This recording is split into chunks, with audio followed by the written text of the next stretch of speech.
Karibu sana mpenzi msikilizaji wangu, ni matumaini yangu kwamba umeshinda vyema. Majina yangu naitwa Reverend George Maina Kamwero kutoka kanisa la ATG Githurai 45. Ukiwa hapa Nairobi utaenda pale Lonadigala, ukipanda gari namba 45 utashuka, ikifika mwisho utaona bana kubwa iko pale, iko na picha yangu na picha ya mtumishi wa Mungu Apostle Francis Musili. Ukiwa pale unaweza ulizia, tuko karibu na stage mpya ya Mwihoko, ama unaweza piga namba ya simu hii ambayo ni simu yangu. Namba yangu ya simu ni 0721675335.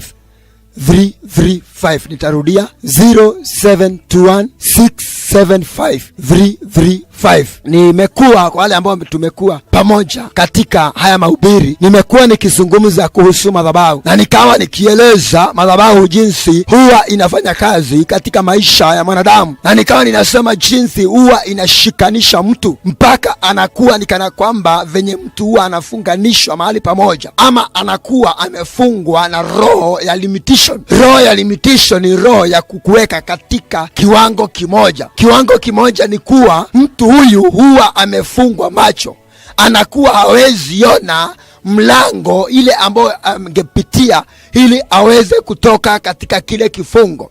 Anakuwa huyu mtu ameshikanishwa na roho ambayo ni roho ambayo yeye mwenyewe hata akiwekewa chakula hapa ataona ni kana kwamba hakuna chakula, kwa sababu ashashikwa na maroho ambao ni maroho ya kuwa amekuwa kama mjinga. Kwa sababu kama bibi jinsi unavyoona huyu ambaye anaitwa Hagai, ambaye yeye alikuwa anafanya kazi kwa nyumba ya Sarai na Abraham, aliweza kufukuzwa na Abraham na Sarai, na wakati ambapo alienda kule jangwani akawa amelala, kwa sababu kile chakula ambacho aliyokuwa amepewa ana maji alikuwa amewekewa katika mkebe, na ikawa ile chakula imeisha. Sasa akawa yeye mwenyewe mahali ambapo alilala akiwa analilia Mungu, na akamwambia Mungu, kama jinsi unamlilia usiku wa leo, na mimi nimekuja usiku wa leo katika nyumba yako, katika hiyo gari ambao huko umefungulia redio. Ninashukuru Mungu kwa sababu Bwana amekuongoza ili uweze kusikia sauti kutoka kwa Bwana, sauti ya kukuambia hautashinda. Hiyo ni sauti ya shetani, sauti ya kukuambia ati wewe hautafika mahali ambapo destiny yako iko. Hiyo ni sauti ya shetani. Sauti ya kukuambia ati wewe hautapona, hiyo ni sauti ya shetani. Sauti ya kukuambia ati wewe hautaoa, hiyo ni sauti ya shetani. Sauti ya kukuambia ati ndoa yako itaisha, hiyo ni sauti ya shetani.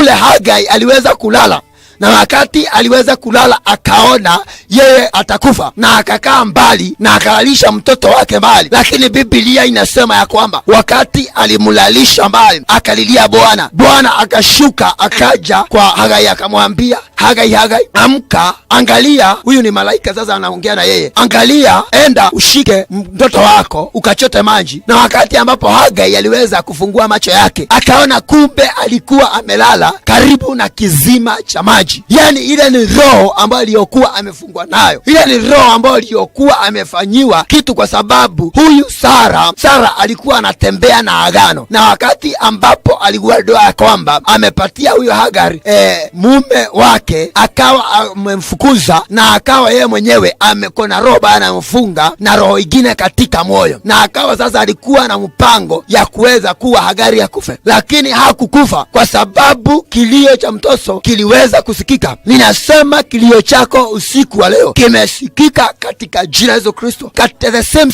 Biblia unaona katika kitabu cha Wafalme wa Pili sura ya 6 mstari wa kwanza, Biblia inasema hivi: kisha wana wa manabii wakamwambia Elisha, angalia, basi mahali tukaapo mbele yako ni padogo kwetu, basi twende mpaka Yordani, twakuomba tutwae huko kila mti mmoja, ili tujifanyie huko mahali pa kukaa. Akajibu, haya, nendeni. Yani kile ambacho kiko. Halafu hapo mbele mtu mmoja ambao akaona amejaa na roho ya Mungu akasema, mmoja wao akasema, uwe radhi basi na kusihi uenende pamoja na watumishi wako. Akajibu, nitakwenda. Basi wakaenda pamoja nao, nao walipofika Yordani wakakata miti. Lakini mmoja wapo alipokuwa katika kukata boriti, chuma cha shoka kikaanguka, boriti chuma cha shoka kikaanguka majini, akalia akalia akasema, ole wangu Bwana wangu, kwani kiliazimua kile? Mtu wa Mungu akasema, kilianguka wapi? Akamuonyesha mahali, akakata kijiti akakitupa pale pale, chuma kikaelea. Akasema kiokote. Basi akanyoosha mkono akakiokota. Msikilizaji wangu, kile ambacho nataka, hawa wana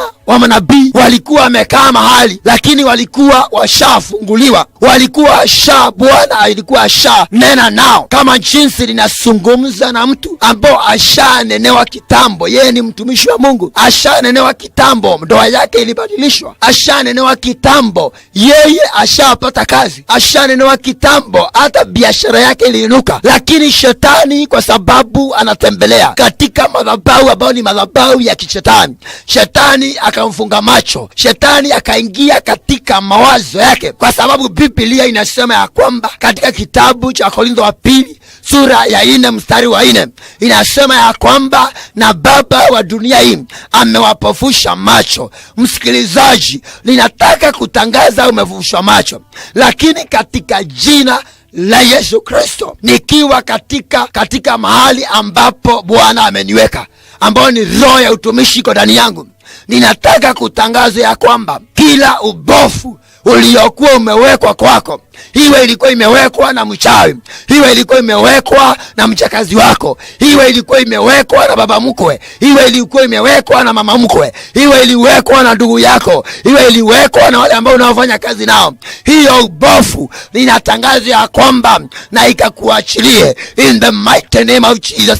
Hawa wana wa nabii walikuwa washatolewa na Bwana, lakini wakaangalia wakati Bwana aliweza kuwatokea, wakaambia mtumishi wa Mungu, wakasemeshana wao wenyewe, wakasema, angalia mahali ambapo tuko ni pandogo mno. Nami ninakutangazia ya kwamba utafakari katika maisha yako, uangalie ile sehemu ambayo unaosukumbukia, hiyo sehemu ya imekuwa ya kukupana. Ile nyumba unaokaa, hiyo nyumba ni nyumba dogo kwako. Hiyo familia inayokuhangaisha, wanakuhangaisha kwa sababu wanataka kukunyang'anya shamba ambayo ni shamba ya eka moja. Ninataka kutangaza ya kwamba maandiko inasema ya kwamba na adui zako wakitengeneza vita, wewe hawatakushinda, kwa sababu utakuwa na Yesu, na Yesu ukiwa naye, yeye ni mambo yote. Ninataka kutangaza ya kwamba nikiwa ndani ya Yesu Kristo, kile ambacho kiliokuwa kimeinuliwa, kila madhabahu iliyokuwa imeinuliwa ya uchawi, kila madhabahu yote iliyokuwa imeinuliwa na ushirikina, kila madhabahu yote iliyokuwa imeinuliwa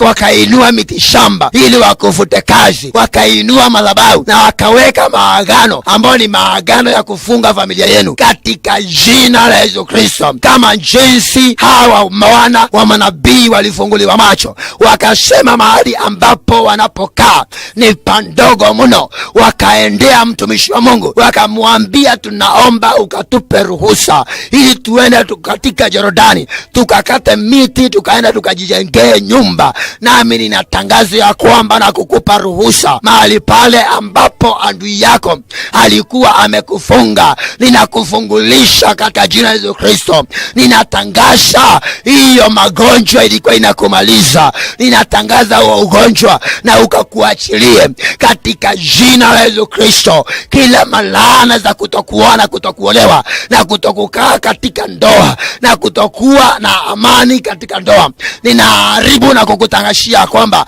usiku wa leo, kila maagano waliofanya, wakafanya na majini, wakafanya hata na maroho ambayo ni maroho ya mbabu, wakafanya na maroho ambayo ni maroho ya wale waliokutangulia, ni katika jina la Yesu Kristo. Yesu anaenda kuharibu kila madhabahu yote ya kufunga watoto wako ili wasiwe wakuweza kuwa na akili ya masomo. Wakafungwa na roho ya ujinga, wakawekewa roho ya ujinga. Kila wakati ambapo wanasoma wanakuwa erefu, lakini wakati ambapo wanapoenda kufanya mtihani wanakuwa wamesahau kila chochote kile ambacho walikuwa wamesoma. Ile ni roho walirushiwa ambayo ni roho ya ujinga. Katika jina la Yesu Kristo ninatangaza ya kwamba siku ya kufunguliwa kwao ni leo, katika jina jina la Yesu Kristo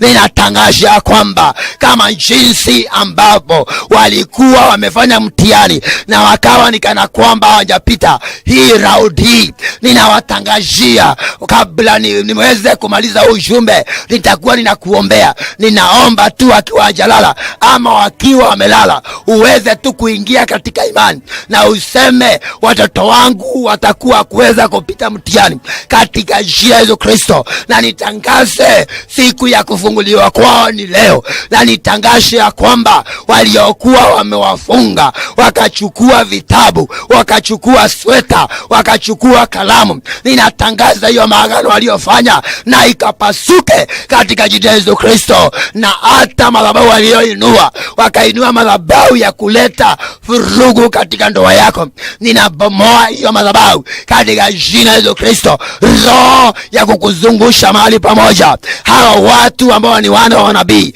walikuwa wanazunguka mahali pamoja, walikuwa ni kana kwamba wamekuwa jinga. Ni kama venye unaweza weka kama unaweza weka sungura mahali na huo umeweka na umefunga, hiyo sungura inazunguka mahali pamoja, na kwa sababu haiwezi ruka itazunguka mahali hapo kwa huo ukuta mpaka wakati ambapo utakataka kuichukua. Hapo ndivyo ninataka kukuambia, wale maadui walikuweka katika sehemu moja ambao wakakuwekea kipimo, hauwezi pita kwa hiyo kipimo, kwa sababu walikuweka kipimo na wakaweka maagano ambao ni maagano ya ushirikina.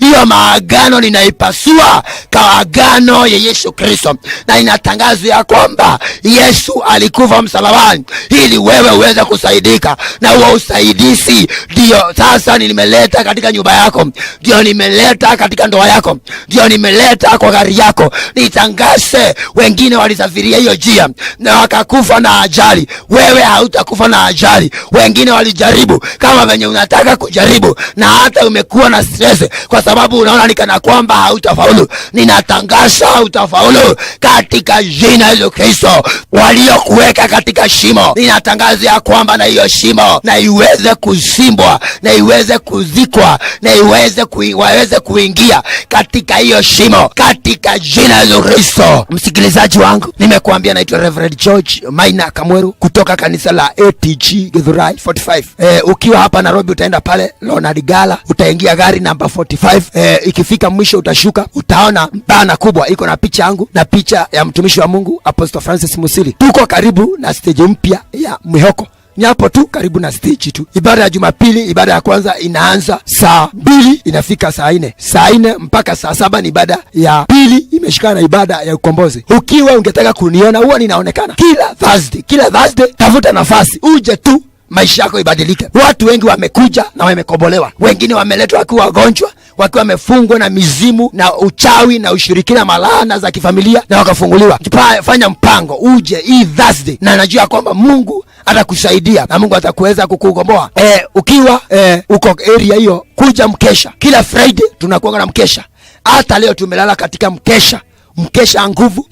Hii mkesha inayotangulia, inayokuja hii wiki inayokuja, ni mkesha ambao nitaweza kukomboa watu, nitaweza kukemea madhabahu yote ambayo iliyokuwa na kuvunja madhabahu yote ya shetani. Wacha nikupe namba yangu ya simu ili uweze kunipigia, uniandikie ujumbe, ala tuwasiliane ama nikuelekeze. Namba yangu ya simu ni 0721 675 335, 0721 675 335.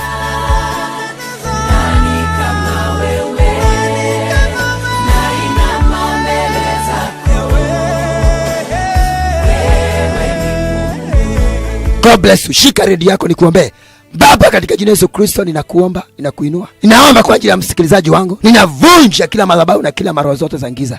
Katika jina la Yesu Kristo, anapofanya mpango kuja kanisani, naomba Mungu ukamsaidie na ukamuelekeze katika njia ambayo inayofaa ya kuweza kumsaidia na kumkomboa, na kuweza hata imani yake iende kukua, ya kuweza kupambana na madhabahu ambayo imekuwa ikipigana na maisha yake, ili asione nuru ya Bwana, ili asione mahali ambapo anaweza kufunguliwa.